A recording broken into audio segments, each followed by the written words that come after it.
ఇక 14వ రాష్ట్రపతిగా రామ్నాథ్ కోవింద్ ప్రమాణ స్వీకార కార్యక్రమం జరుగుతోంది. ఆ విశేషాలు లైవ్లో చూద్దాం.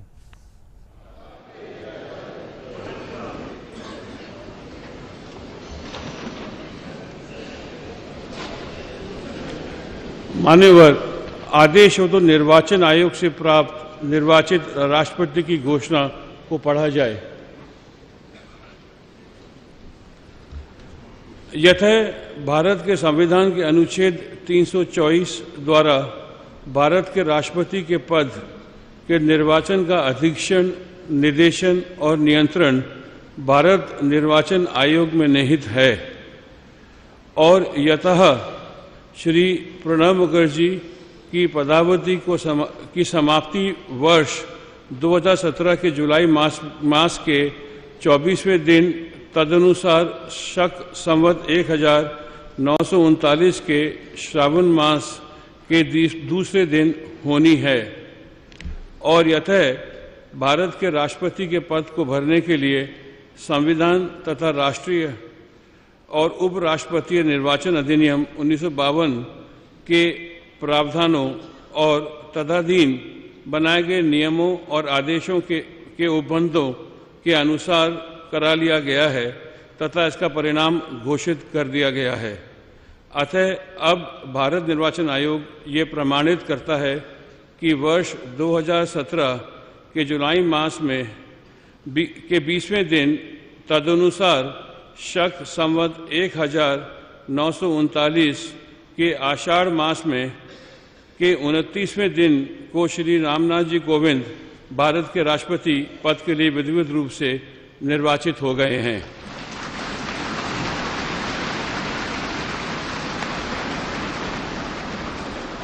भारत गणराज्य के 68वें वर्ष में हमारे हस्ताक्षर और भारत निर्वाचन आयोग की मोहर से आज वर्ष 2017 के जुलाई मास के 20वें दिन तदनुसार शक संवत 1939 के आषाढ़ मास के 29वें दिन को जारी किया गया।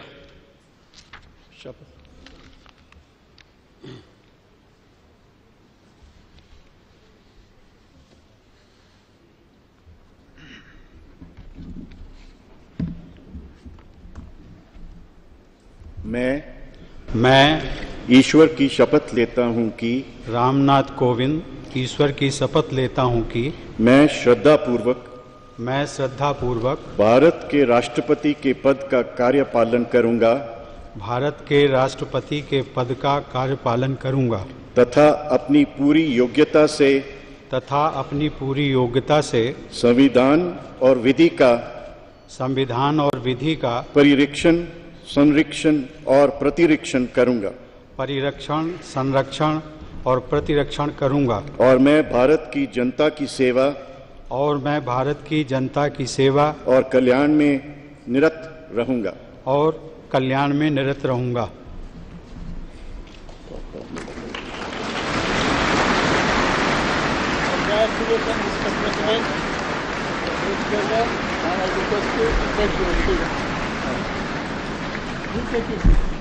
Congratulations. Thank you, sir.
मान्यवर, आपका आदेश हो तो आपके पद ग्रहण की उद्घोषणा की जाए और उसे भारत के राजपत्र में प्रकाशित किया जाए। इसकी सूचना प्रमुख सेना केंद्रों तथा विदेश स्थित सभी भारतीय मिशनों, राज्य सरकारों तथा संघ शासित क्षेत्रों के प्रशासकों को भेजी जाए। भारत सरकार के सभी मंत्रालयों और विभागों को भी सूचना तथा आवश्यक आदेश जारी करने हेतु भेजा जाए।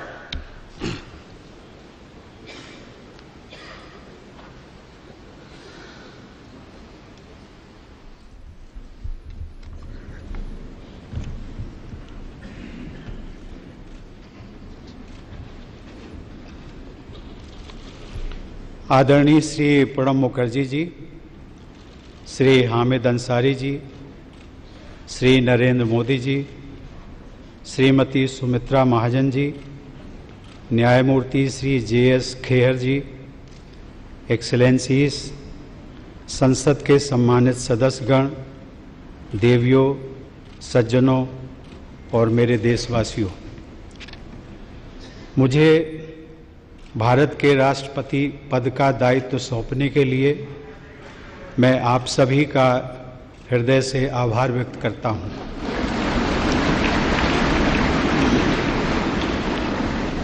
मैं पूरी विनम्रता के साथ इस पद को ग्रहण कर रहा हूं। यहाँ सेंट्रल हॉल में आकर मेरी कई पुरानी स्मृतियां ताज़ा हो गई हैं।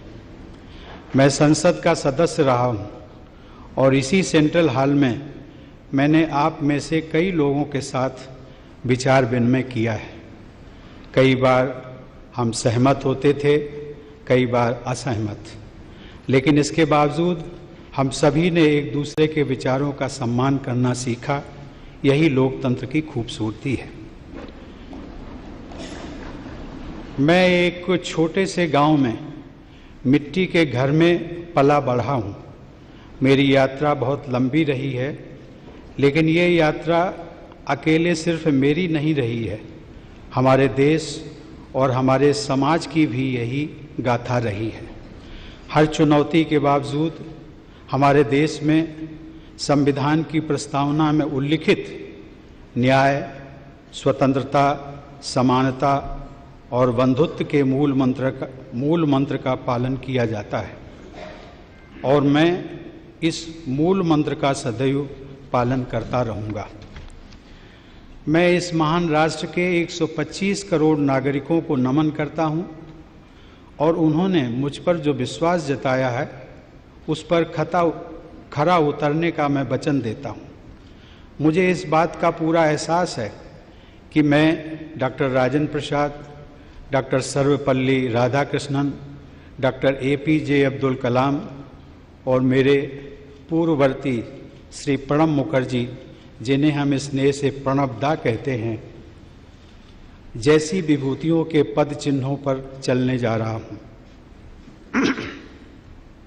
साथियों, हमारी स्वतंत्रता महात्मा गांधी के नेतृत्व में हजारों स्वतंत्रता सेनानियों के प्रयासों का परिणाम थी। बाद में सरदार पटेल ने हमारे देश का एकीकरण किया। हमारे संविधान के प्रमुख शिल्पी बाबा साहब भीमराव अंबेडकर ने हम सभी में मानवीय गरिमा और गणतांत्रिक मूल्यों का संचार किया। वे इस बात से संतुष्ट नहीं थे कि केवल राजनीतिक स्वतंत्रता ही काफ़ी है। उनके लिए हमारे करोड़ों लोगों की आर्थिक और सामाजिक स्वतंत्रता के लक्ष्य को पाना भी बहुत महत्वपूर्ण था।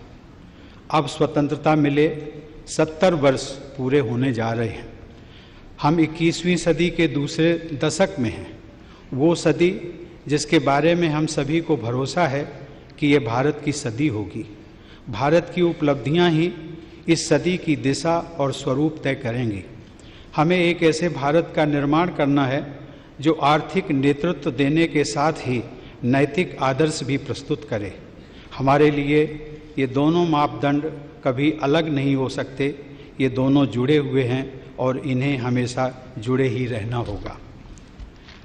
साथियों, देश की सफलता का मंत्र उसकी विविधता है।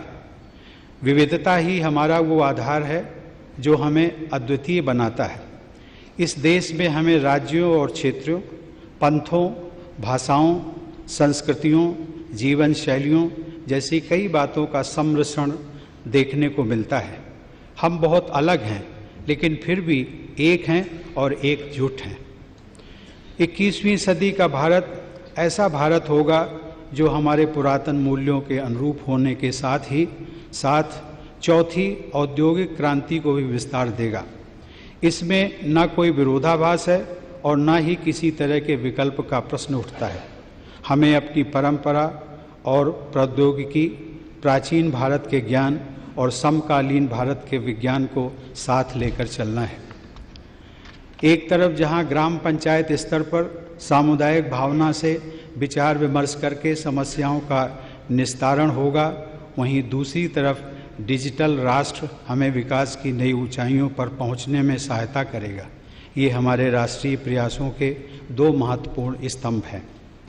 राष्ट्र निर्माण अकेले सरकारों द्वारा नहीं किया जाता। सरकार सहायक हो सकती है, वो समाज की उद्यमी और रचनात्मक प्रवृत्तियों को दिशा दिखा सकती है, प्रेरक बन सकती है। राष्ट्र निर्माण का आधार है राष्ट्रीय गौरव। हमें गर्व है भारत की मिट्टी और पानी पर। हमें गर्व है भारत की विविधता, सर्वधर्म समभाव और समावेशी विचारधारा पर। हमें गर्व है भारत की संस्कृति, परंपरा एवं अध्यात्म पर। हमें गर्व है देश के प्रत्येक नागरिक पर। हमें गर्व है अपने कर्तव्यों के निर्वहन पर और हमें गर्व है हर छोटे से छोटे काम पर जो हम प्रतिदिन करते हैं। साथियों, देश का हर नागरिक राष्ट्र निर्माता है। हम में से प्रत्येक व्यक्ति भारतीय परंपराओं और मूल्यों का संरक्षक है और यही विरासत हम आने वाली पीढ़ियों को देकर जाएंगे। देश की सीमाओं की रक्षा करने वाले और हमें सुरक्षित रखने वाले सशस्त्र बल राष्ट्र निर्माता हैं। जो पुलिस और अर्धसैनिक बल आतंकवाद और अपराधों से लड़ रहे हैं, वो राष्ट्र निर्माता है। जो किसान तपती धूप में देश के लोगों के लिए अन्न उपजा रहा है, वो राष्ट्र निर्माता है। और हमें ये भी नहीं भूलना चाहिए कि खेत में कितनी बड़ी संख्या में महिलाएं भी काम करती हैं। जो वैज्ञानिक 24 घंटे अथक परिश्रम कर रहा है, भारतीय अंतरिक्ष मिशन को मंगल तक ले जा रहा है या किसी वैक्सीन का आविष्कार कर रहा है, वो राष्ट्र निर्माता है। जो नर्स या डॉक्टर सुदूर किसी गांव में किसी मरीज की गंभीर बीमारी से लड़ने में उसकी मदद कर रहे हैं, वो राष्ट्र निर्माता है। जिस नौजवान ने अपना स्टार्टअप शुरू किया है और अब स्वयं रोजगार दाता बन गया है, वो राष्ट्र निर्माता है। ये स्टार्टअप कुछ भी हो सकता है। किसी छोटे से खेत में आम से अचार बनाने का काम हो, कारीगरों के किसी गांव में कारपेट बुनने का काम हो या फिर कोई लेबोरेटरी जिसे बड़ी स्क्रीनों से रोशन किया गया हो। वो आदिवासी और सामान्य नागरिक जो जलवायु परिवर्तन की चुनौतियों से निपटने में हमारे पर्यावरण, हमारे वनों, हमारे वन्य जीवन की रक्षा कर रहे हैं। और वे लोग जो नवीकरणीय ऊर्जा के महत्व को बढ़ावा दे रहे हैं, वे राष्ट्र निर्माता हैं। वो प्रतिबद्ध लोक सेवक जो पूरी निष्ठा के साथ अपना कर्तव्य निभा रहे हैं, कहीं पानी से भरी सड़क पर ट्रैफिक को नियंत्रित कर रहे हैं, कहीं किसी कमरे में बैठकर फाइलों पर काम कर रहे हैं, वे राष्ट्र निर्माता